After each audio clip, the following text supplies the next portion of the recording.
ایک نثری نظم عنوان اسپے کو چشم۔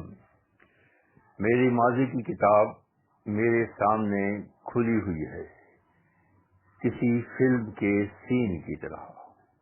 کتاب کے اوراق الٹتے جا رہے ہیں، اماوس کی رات کی مثل۔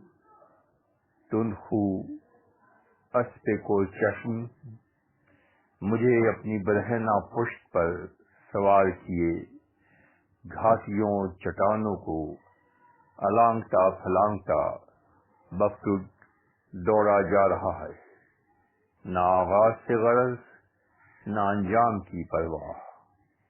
زندگی کے کتنے ہی ماہ و سال اسی عالم میں گزر گئے، نئے ہاتھ باغ پر ہے نہ پا ہے رکاب میں۔